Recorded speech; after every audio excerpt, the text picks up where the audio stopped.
सभी को मेरा नमस्कार। मेरा नाम है अरविंद कुमार। आप देख रहे हैं एस्पिरेंट 2.0 चैनल, बिल्कुल सही चैनल पे है। तो इससे पहले हम लोग प्रीलिम्स के संपूर्ण पाठ्यक्रम पे बात किए थे। आपका 2 पेपर होता है, आपको पिछले वाला वीडियो देख के आप लोग रिवाइज कर सकते हैं। और इस वीडियो में हम लोग मेंस का संपूर्ण बात करेंगे कि मेंस में क्या कुछ होता है। तो चलिए हम लोग मेंस की बात करते हैं। तो मेंस में आपका टोटल 4 पेपर होता है। कितने पेपर बच्चों? 4 paper. General studies paper 1, general studies paper 2, general studies paper 3, general studies paper 4।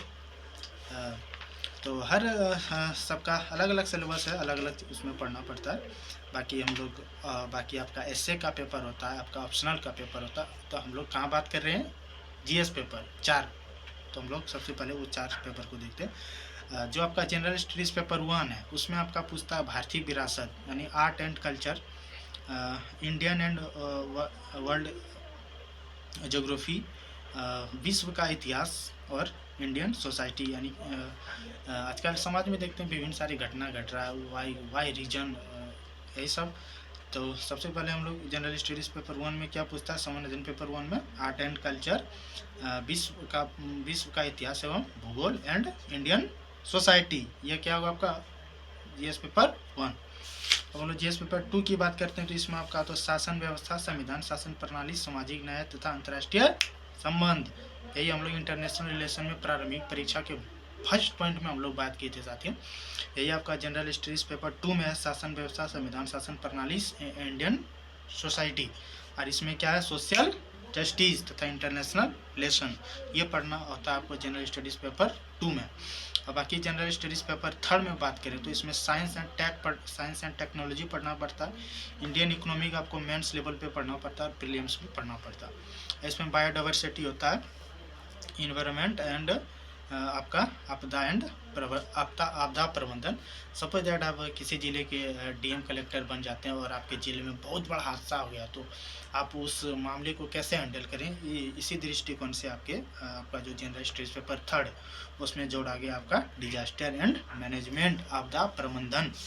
उसके बाद जनरल स्टडीज़ पेपर 4 में बात करें तो इसमें एथिक्स होता है। इसमें आपका नॉलेज चेक करता है, आप विभिन्न परिस्थितियों में कैसे आप वर्क करेंगे, कैसे काम करेंगे।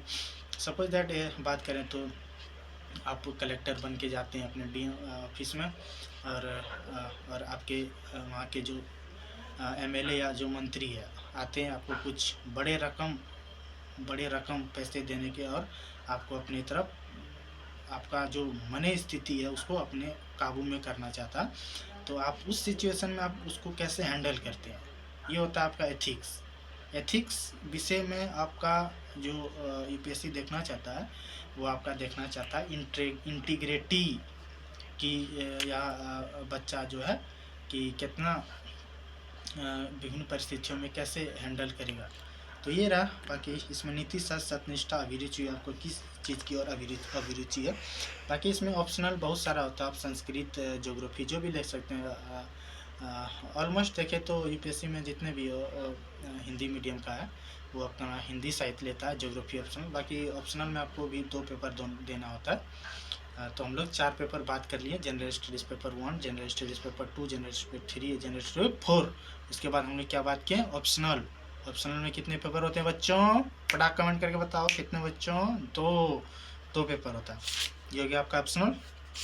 ऑप्शनल के बाद आपका होता है